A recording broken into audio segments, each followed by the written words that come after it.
All right, well, thank you again. My name is Robert Phipps. I'm Deputy Director with Fresno Council of Governments. And joining me today are our staff, Denise Flores, Ophelia Bundes, and Brenda Venedal, helping to run the webinar. Please feel free to ask questions along the way. We'll be discussing the Regional Early Action Planning Program 2.0 as it's known. Next slide, please. So we're going to be hoping that you'll provide some input later on in the presentation.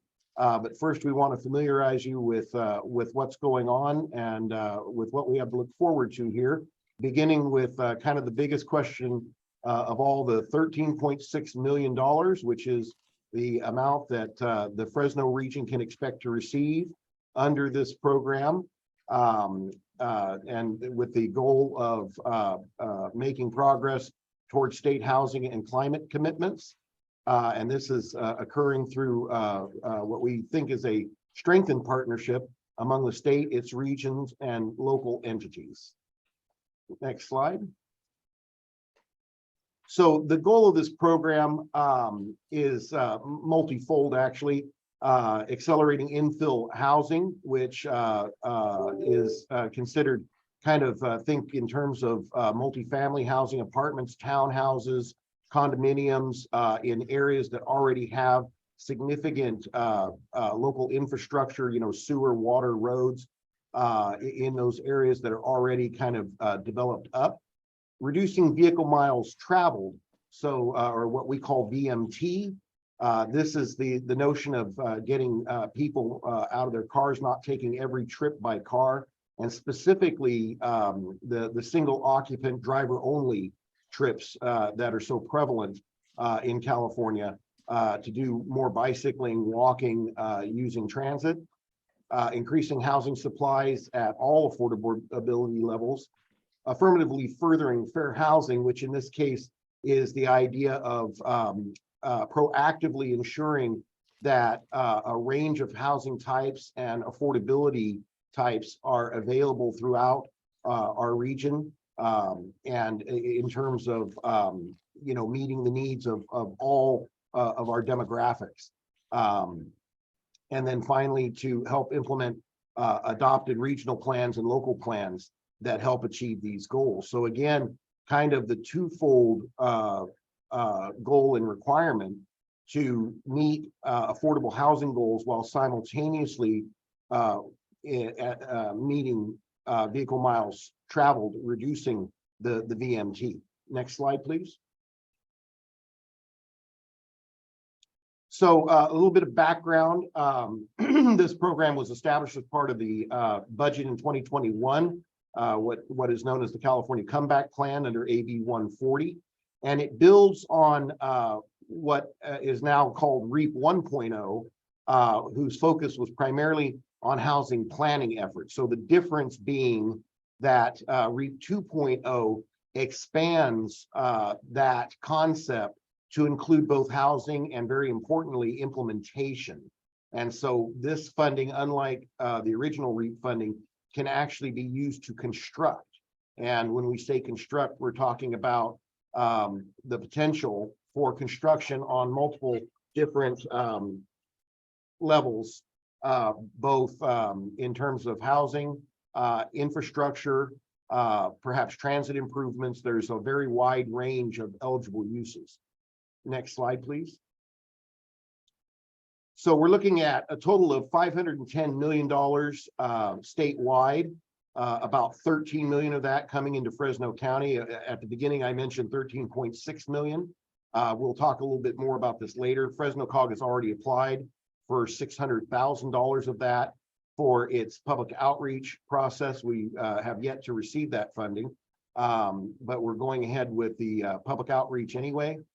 So we have applied for $600,000 for the public outreach and for the program management and administration, which is about half of what we were able to apply for initially. And the key term that will be guiding this entire program is transformative, or another way of putting it, transformational, which is policy outcomes projects and programs that accelerate regional and local plans and achieve the state's priority planning goals. And this is very important to note because the idea here is to look beyond an individual project. And again, we'll talk about this a little more coming up, but you know, beyond the notion of, oh, hey, I've got a housing project that's, you know, an affordable housing project, 55 units, it's only a couple of $1 million short. Can I use funding here? Well, it's going to have regional impacts.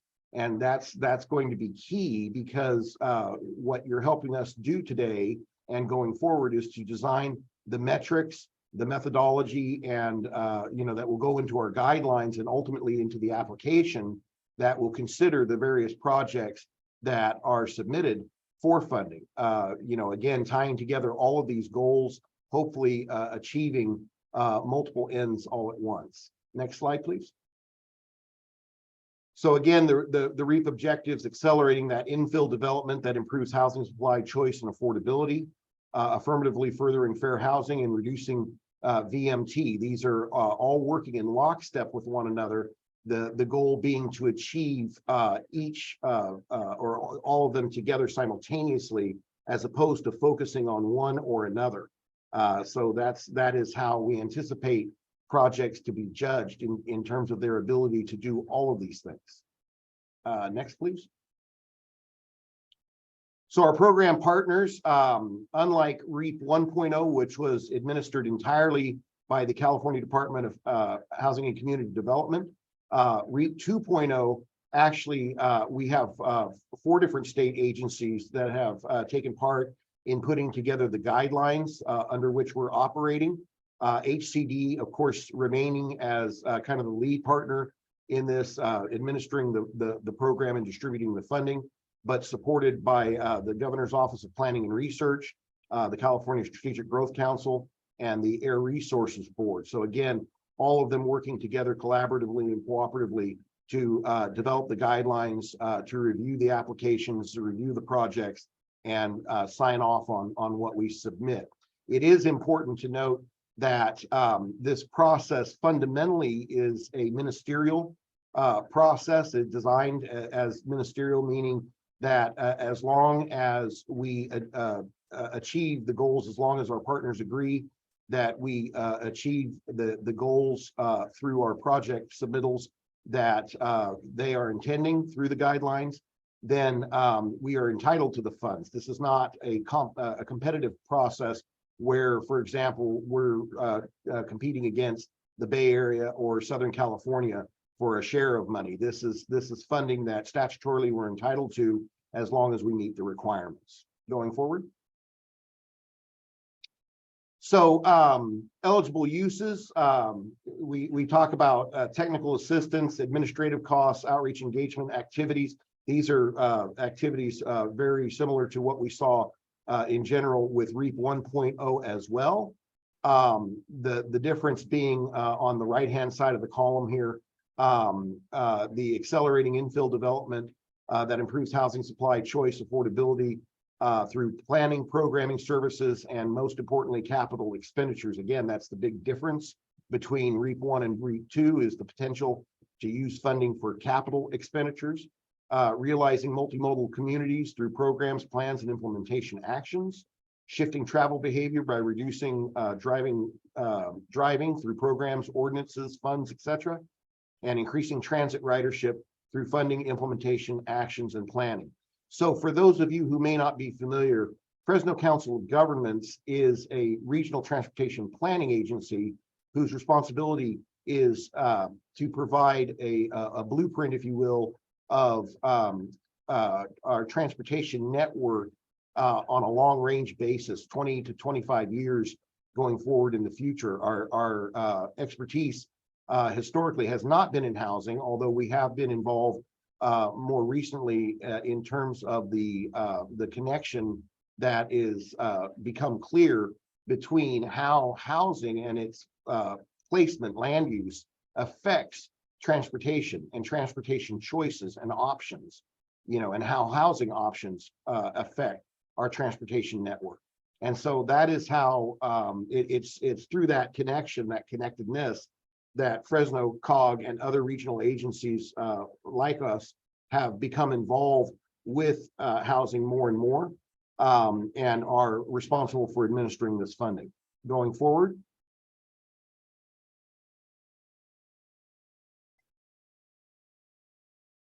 So in terms of technical assistance, which this is a program, again, we don't necessarily expect that we're going to have a huge number of applications for technical assistance, although that's entirely possible.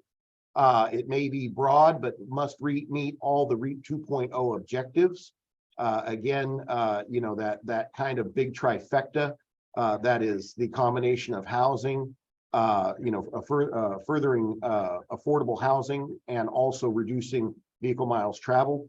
And all activities must have a significant region-wide benefit and are not intended to fund projects that are relatively small in scope, which we've already discussed. So the single project, unless it can be demonstrated that it has a region-wide impact, you know, some kind of model, or you know, from a policy standpoint, has a region-wide scope, would probably not be eligible going forward. So as with any state program, a lengthy list of ineligible uses, although most of them not surprising or shouldn't be, but notably in terms of fees, any kind of fee payment, you'll see here in the list, real estate brokerage fees, in lieu fees for local inclusionary housing programs, organizational membership fees, all of those are ineligible. Clearly, any kind of roadway work that would be capacity increasing is ineligible. Advocacy, a variety of, you know, anything that would be considered a routine in terms of plan development or process is going to be ineligible. Next slide, please. We have some additional ineligible uses here, and again, kind of you'll notice certain trends, if you will, that specify operational costs as a generalized ineligible use. This is for capital improvement primarily, so ongoing costs would not be eligible. And I'll give you just a moment to kind of take a look at those. And happy to answer any questions along the way. I should say, if you do have a question, you can put it into the Q&A, or just raise your hand and we'll allow you to address the entire group. Happy to do that, and encourage that, in fact. Okay, next slide. Okay, so again, kind of continuing with the theme of benefit, and specifically regional benefit, that all applicants must demonstrate that proposed uses advance REAP 2.0 program goals and objectives, and meet the definition of transformative planning and implementation, and provide a significant beneficial impact. That significant beneficial impact must be measurable. And again, this is going to be a big part of the trick here, is to come up with the metrics that we plan on using within our region to determine what meets that criterion. So the guidelines provide some examples of metrics that could be considered, or are not required, but could be used, such as rates of change, the magnitude of impact relative to different variables or targets, the proportion of need achieved, or impact relative to past trends, policies, and practices. Those are some just examples of different metrics, but we would have to identify the means through which we would actually pinpoint how those things would be measured, whatever the metric we decide on is going to be going forward. So others that could be included, but again, we can come up with our own if we have some, would be benefiting households by income group, a specific number of housing units, density, infrastructure, which we do anticipate to be a big consideration for many of our local jurisdictions, is, foundational infrastructure necessary to accommodate infill housing. Public spaces, community amenities, again, VMT reduction goals or targets, GHG, greenhouse gas, those climate warming gases, reduction goals or targets, which kind of go hand in hand with the VMT. Fewer cars on the road presumably leads to fewer greenhouse gases. And then regional or local equity programs and policies that are included in our regional transportation plan or sustainable community strategy. So again, Fresno COG produces the what here we call the RTP-SCS Regional Transportation Plan Sustainable Community Strategy. This program is fundamentally designed to help us implement, to begin to implement the goals that are in the RTP and SCS, which align primarily with what the state is talking about, the infill development, accelerating affordable housing, and the reducing vehicle miles traveled. Next slide. So where we are today, as I mentioned, we have already filed our initial application and it has been approved, although we have not yet received the funding that was for $600,000 out of the $13.6 million. That should cover all of Fresno COG's administrative program management costs and as well as its outreach, which amounts to about 5% of funding as opposed to the 10% that we were allowed to apply for. We wanted to preserve as much as we possibly could for actual project applications. Again, the advanced funding used for education outreach, program administration, and management. And then the full application, which that is what we're here to discuss today, the metrics, excuse me, the metrics, the methodology, and the guidelines that will be included in our full application that, hopefully will define for our state partners how we're going to go about selecting the project. So we have a deadline of December 31st to do that. We'll discuss that further as we go forward. Next slide, please. So in terms of our public engagement, what are we doing in terms of public outreach? Well, clearly this is part of it. It's just the beginning. We're at the very beginning of this. We have a stakeholders group that we call our Regional Transportation Plan Roundtable that we have called upon a group of local staff and transportation professionals who advise on the regional transportation plan. It's updated every 4 years. We've enlisted them because they are so in tune, typically with the needs in our community with regard to both transportation and housing. It also includes other stakeholders from community-based organizations, the Building Industry Association, and multiple other interests who participate. They are helping to guide this process as well. We would be holding 2 virtual information sessions with them, one of which has already occurred. We're accepting their input as well as general public input. And we will be holding multiple public meetings throughout this process. Although prior to December 31st, we only anticipate a 3 more meetings, and we will be continuing the outreach after January 1st to refine our application and to consider the projects going forward. We do expect to partner with multiple community-based organizations, potentially to offer public outreach grants to help gather public input. And we'll also be using publicinput.com as a survey tool to gather information and people's thoughts about what it is that we should emphasize, what should our priorities be, and what are the metrics that we should consider using in determining what projects to fund. Next slide, please. So our kind of anticipated timeline, and this is very loose because we don't know exactly. It's the first time and presumably the only time this program will be used.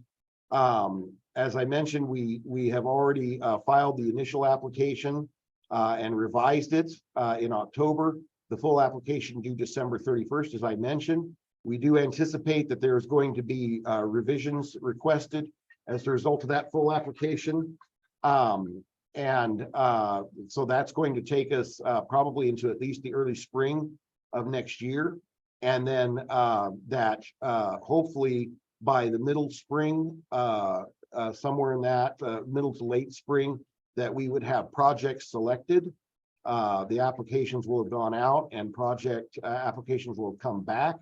And then presumably sometime in the summer or fall, we would have a master funding agreement in place with HCD, and work could commence. We would begin our sub-allocation process. Next slide, please.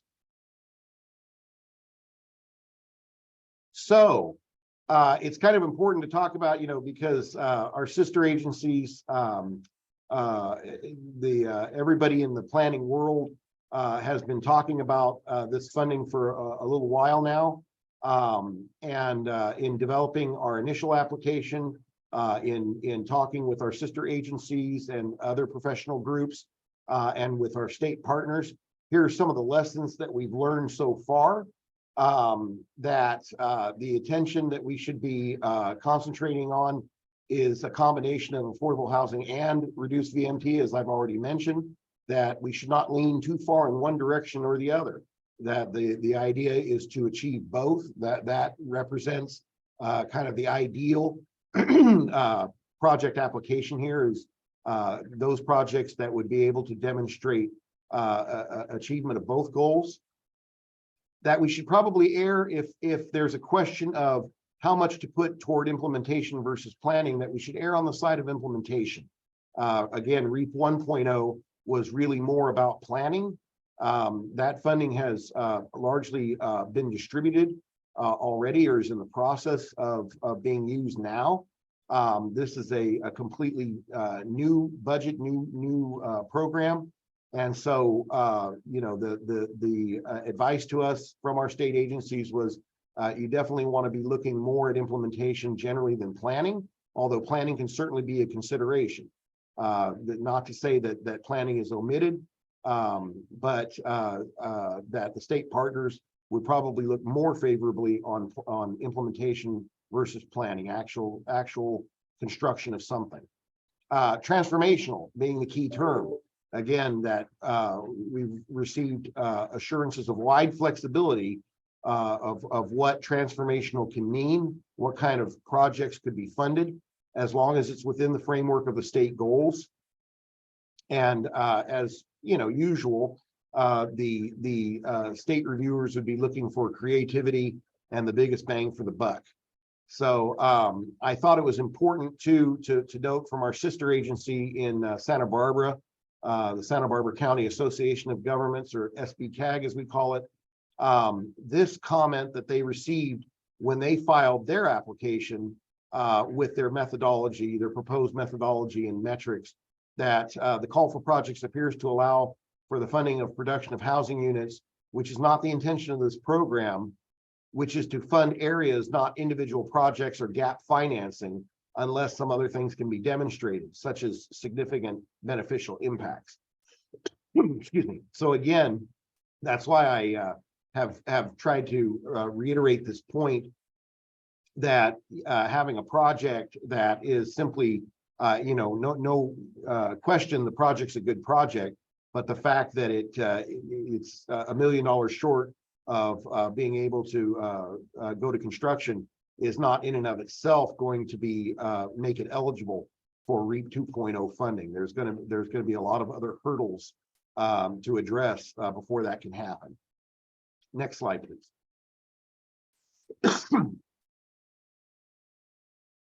So for the December 31st deadline that I mentioned, Fresno COG will submit at least a framework for the guidelines, the methodology, and the metrics that it's going to use for project selection, following the state's guidelines. Our remaining meetings, both public and stakeholder, will focus on building consensus on the metrics to be used in developing the methodology and guidelines. So the next time that we hold a workshop like this, most likely virtually, we'll be coming back with a proposal that includes many of the metrics that we think are probably the best, and that's going to be based on your input and the input from our stakeholders group, as well as again, looking at what other agencies are doing and what the state partners are recommending. But in that vein, we do have several questions in the slides below that kind of represent the first step in establishing our regional preferences for how funds should be distributed. Excuse me. So before we get to that, though, we do have a question in the Q&A that I want to address. It says, I may have missed a meeting yesterday, but this information is wonderful. I'm currently a part of the application work team for San Joaquin COG and new to this kind of grant. So this would be very helpful. Thank you. Thank you very much to Julia Nelson. We appreciate that comment. It's very kind of you. So with the remaining slides, we're going to talk to you about some questions that we have for you.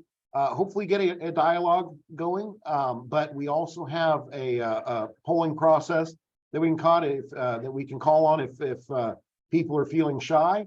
So we can get our input in a couple of different ways. We are happy to have you come on live. We'll be happy to unmute you if you just raise your hand.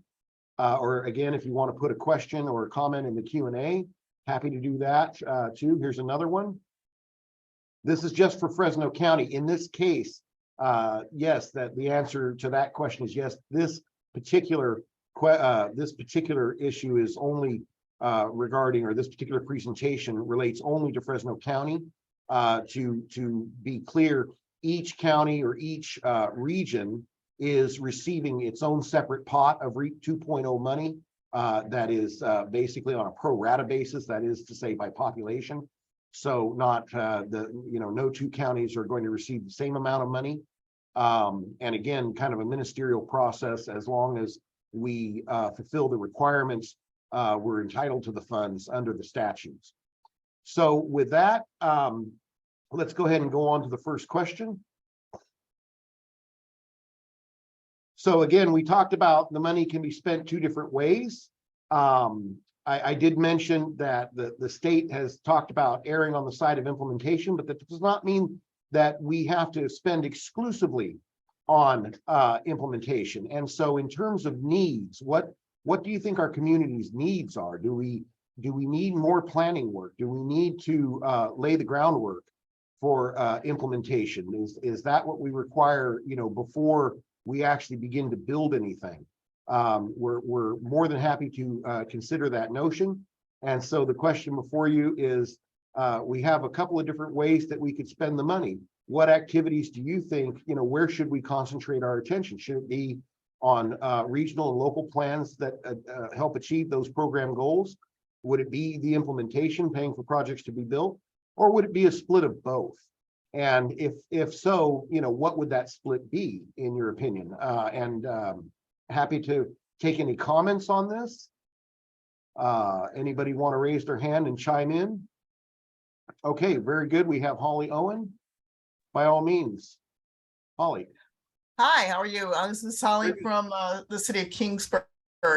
It probably just is a Kingsburg timing issue for me, but we are looking at general plan update. We're into our housing element, the first part of it, and our needs are strongly in the direction of regional and local plans, so we can achieve these goals versus implementation. We're just not there yet in terms of having that community conversation and the reaching out and the analysis of how we would achieve what may be some revisions to specific plans and, you know, some other considerations. So that's just my 2 cents. There are probably, especially the larger jurisdictions, are probably a lot more organized and ready to jump into the implementation phase for their projects. Okay, understood. And we appreciate that, Holly. That's exactly the kind of input we're looking for. Thank you very, very much. Is there anyone else at this point who would like to comment? Any other hands? Well, I'll tell you what, let's do this. Let's go ahead and start our poll. This might be an easier way for people to express their opinion. And I promise you, we won't move on until we get the votes. How's that? I'm sure everybody will love that. So let us know what you think here. We'll give it a couple of minutes for people to put their voices forward.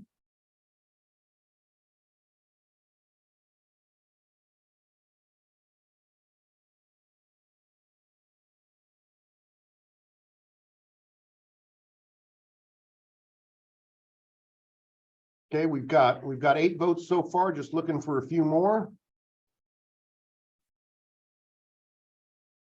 Come on, it's anonymous and it's free.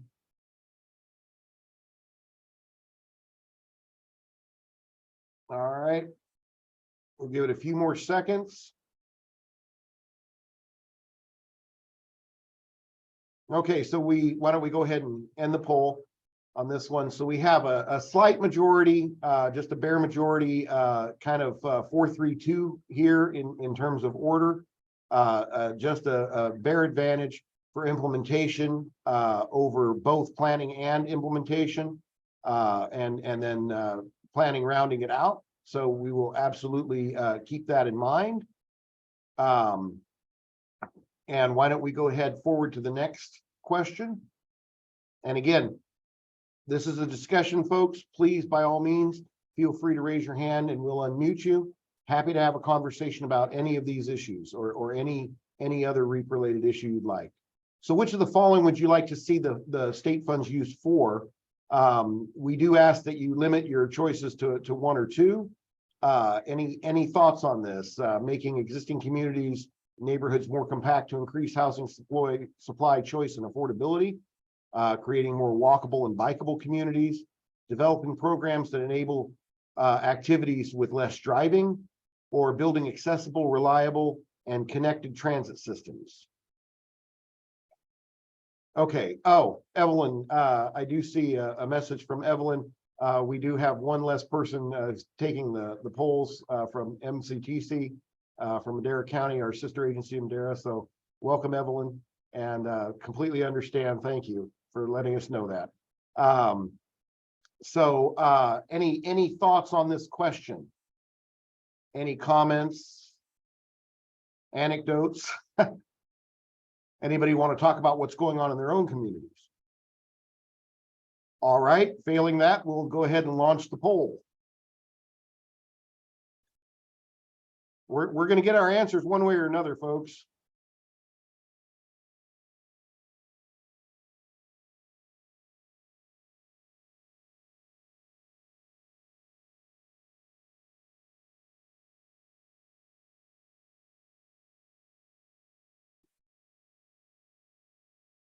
All right, so our votes are coming in.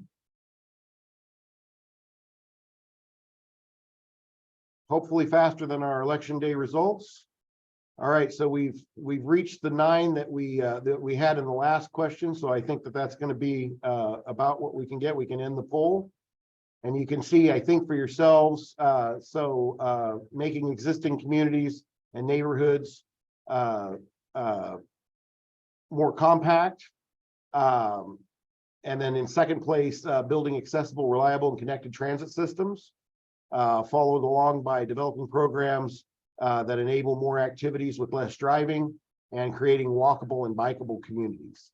Very good. Okay, so why don't we go ahead and move on? Now, this is an open-ended question. So we will, again, we're trying to get the conversation flowing. But we do have a poll for this one as well for you to type a short answer. what's the best way to develop a compact community or neighborhood with affordable housing choices? So in other words, what we're asking is, what are the steps that you think would be necessary to do that in your community? What projects could at least lay the groundwork for that? Would it be, are there projects ready to go that simply need funding? Are there, do you need the infrastructure first? Are there policies that would have to go into place before any of that could happen? What would be required to enable this to become a reality for more affordable housing choices and less driving? What do you think? Any hands, any conversation at all? All right. Well, we're going to go ahead and launch the poll and give you an opportunity to respond with a short answer.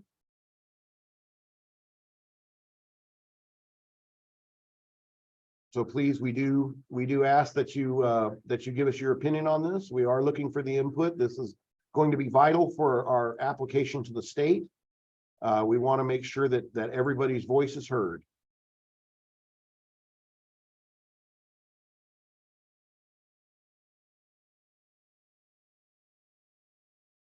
And I do want to make sure that there are no questions. Are there any questions at this time that I can answer? Just put them in the Q&A or raise your hand.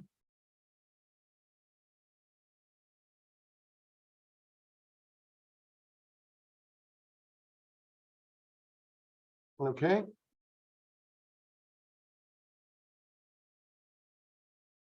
So this one, people are having to type this out, so we're going to give it a couple more minutes. But happy to talk about this or any of the other issues that are REAP related at this point. Anything that may have crossed your mind. Please don't be shy.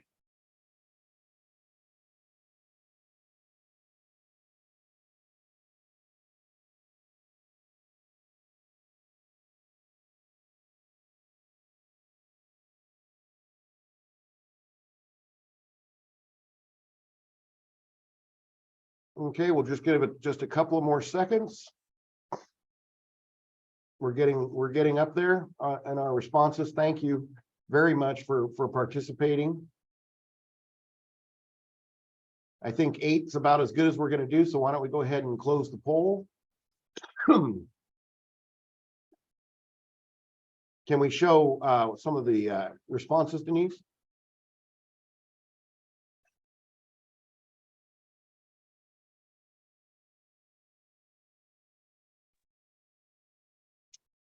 Is it not sharing? Is it sharing them now? No, but I think I can see some.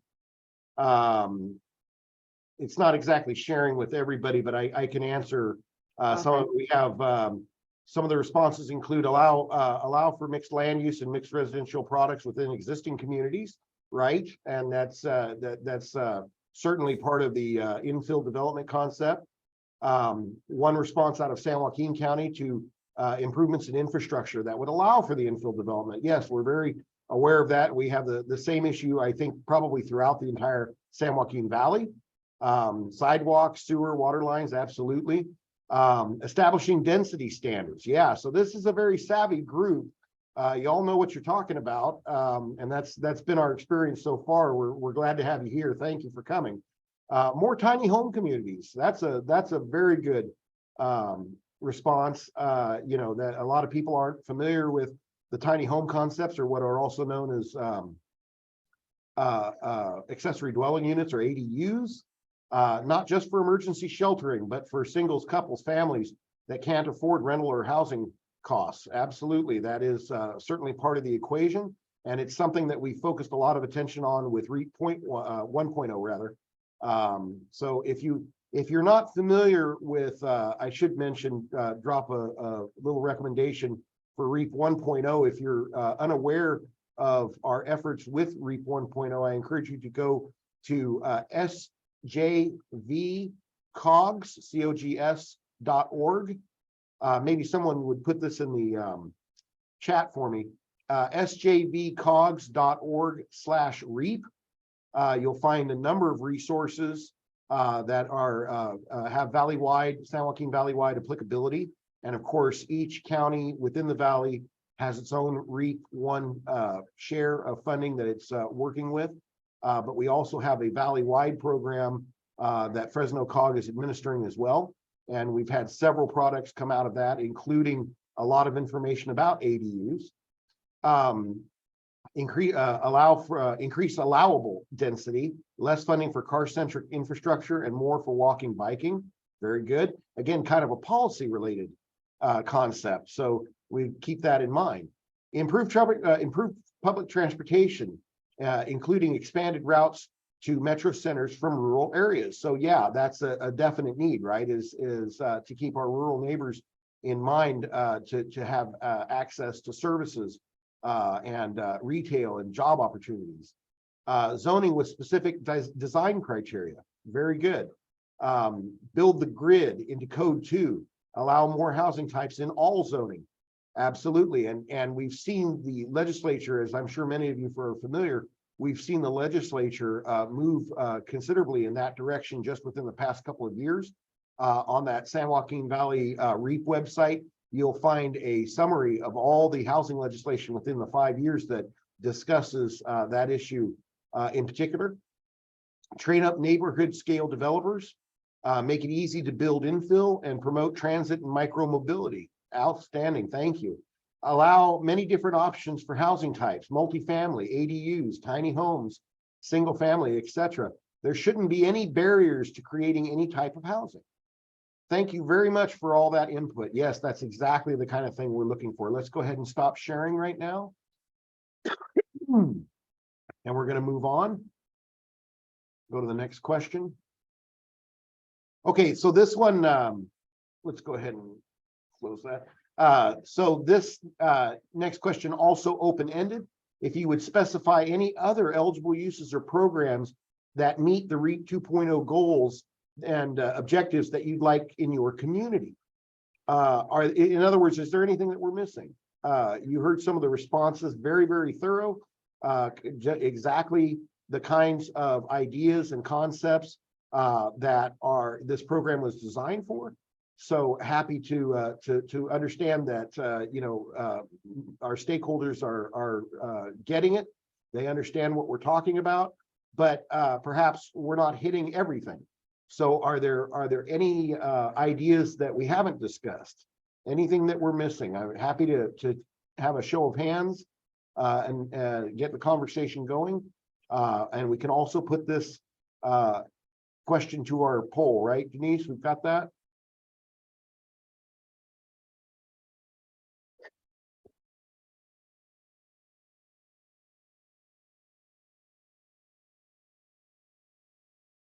Go ahead and launch the poll, Denise. Thank you. Yeah, so specify any other eligible uses or programs that meet the goals and objectives that you'd like in your community.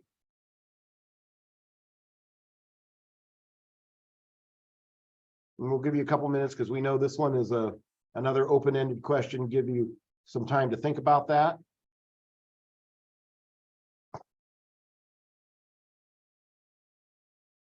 So it sounds like, just in kind of perusing the thoughts that have been submitted, it sounds like there may be some policy related issues that this funding could address. Assuming that the will is there to do so. And that's something that we're happy to discuss as well. If anyone has any thoughts on that, please feel free to speak up. But yeah, it sounds like for some communities, and Holly mentioned this in her comments, we're just not there yet. We're not to the implementation stage. We need more planning, more time to lay the groundwork. And so we anticipate that is going to be true especially in a lot of our smaller communities.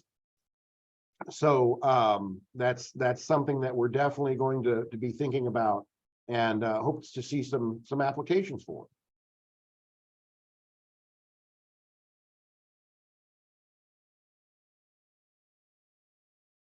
Okay, so we're going to give it just another couple seconds. Had about 50% of our folks who have responded so far.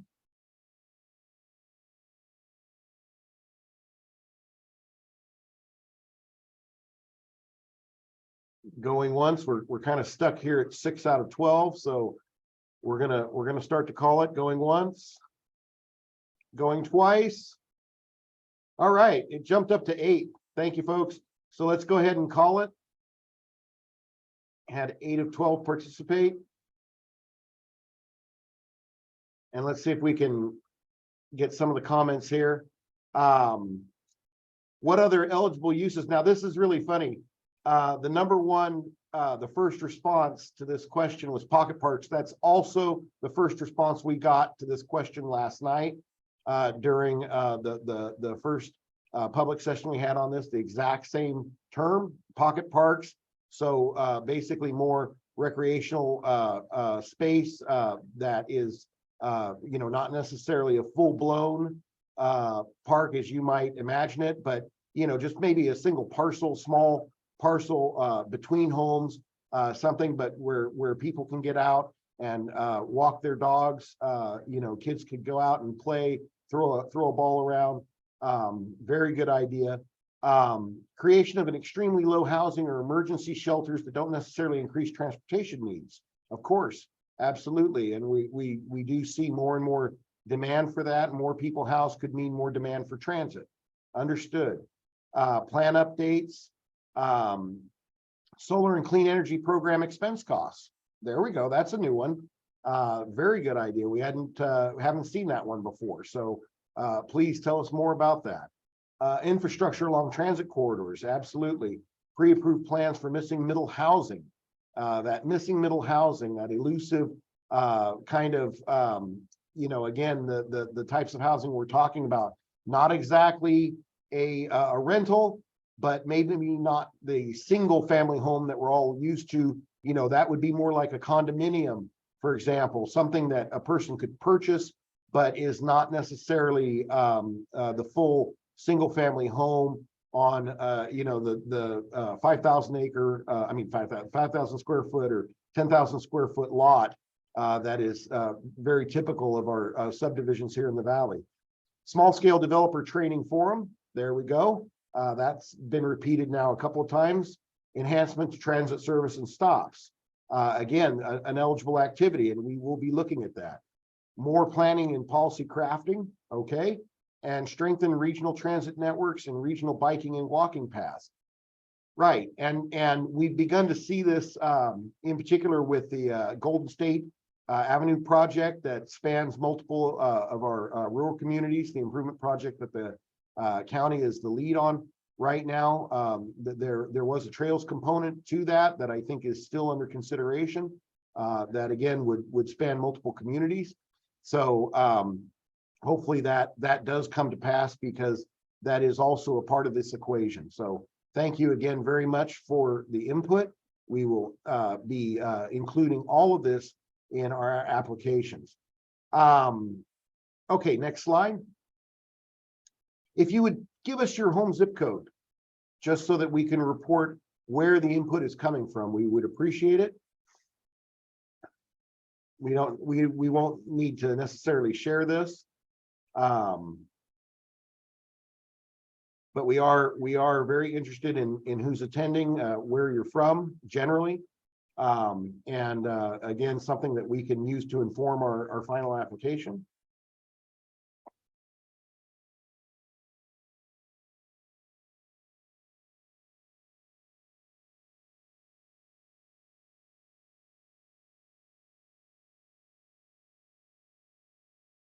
We'll give it just a few more seconds here.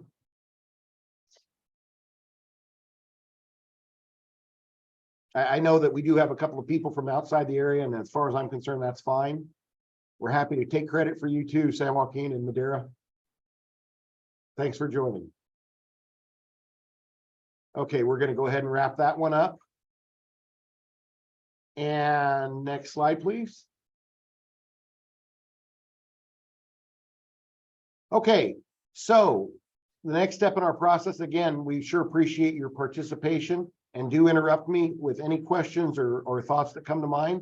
But going forward, we will have additional meetings. The next one, this is, haven't updated the slide yet, but the the next stakeholder meeting, which you're welcome to join. And by all means, just shoot me an email or anyone on our staff, and we can add you to our stakeholder group. Happy to have you.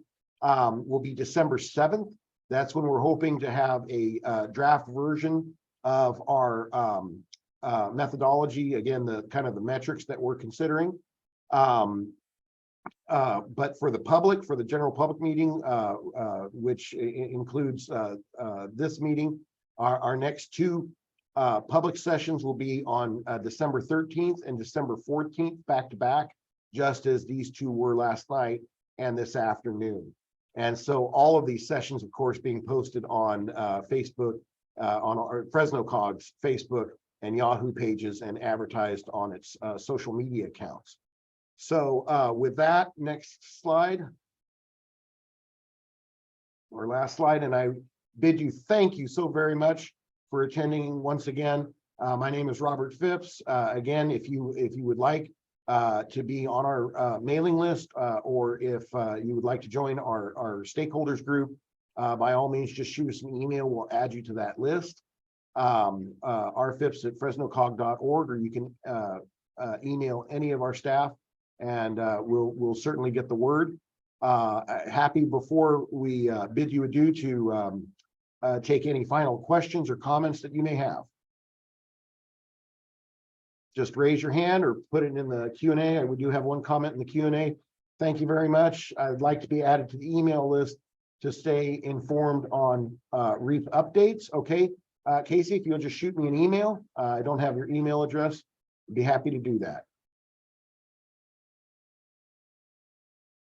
Are there any other questions or thoughts, concerns? All right, and if not, oops. Casey says, I also want to note it would be great to see co-projects between jurisdictions. Absolutely, we do absolutely encourage and assume that we would have a stronger projects that have multiple partners, strong partnerships, presumably would have a leg up over others that maybe are only looking at a particular developer or a particular community. That is to say one jurisdictional advocate. So yes, thank you for that. We do have a comment from Holly. Holly, please.